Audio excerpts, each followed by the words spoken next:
right, let's you and I do a little experiment. When I say the words country music, what's the first instrument you think of? I'll give you just a second. All right. I'm betting it's probably steel guitar. Boy, a good steel guitar. That is country music.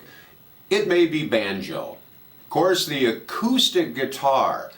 The instrument you probably don't think of. How about a trumpet? Brass instruments. The horns. Never work, not in country music, despite the fact, of course, Johnny Cash over here with Ring of Fire, great horns.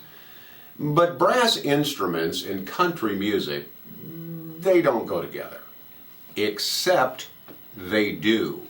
Guy by the name of Danny Davis. Does that name ring a bell? Well, it should if you love classic country music. Danny Davis and the Nashville Brass. Danny Davis started coming to prominence in the 1950s, but it was in the 1960s that the legendary Chet Atkins with RCA Records, pretty fine guitar picker in his own right, brought Danny Davis to Nashville and said, let's do some experimenting. Well, Danny Davis first started working and producing, are you ready?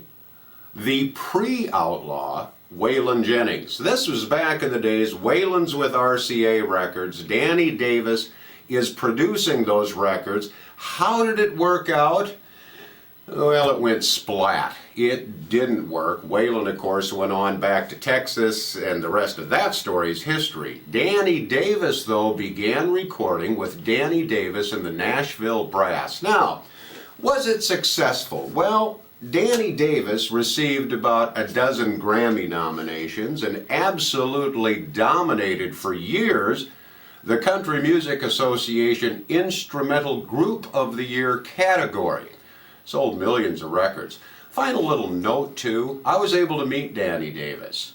Danny Davis, back in the, must have been late 1970s, came to the Brown County Fair in Aberdeen, South Dakota. I had the opportunity to interview him. Went up to, I believe it was the Holiday Inn, knocked on a door, he opened it up, there he was. One of the finest gentlemen I've ever talked to. And what's interesting is an absolutely beautiful voice. He didn't sing on any records, except later on I found out. Back there, before Chet Atkins brought him to Nashville, in the 1950s, in fact, Danny Davis did do some singing, but he'll forever be known, of course, for the brass instruments. So, whatever happened to Danny Davis? Well, Danny retired in 2005 and just 3 years later passed away from a heart attack.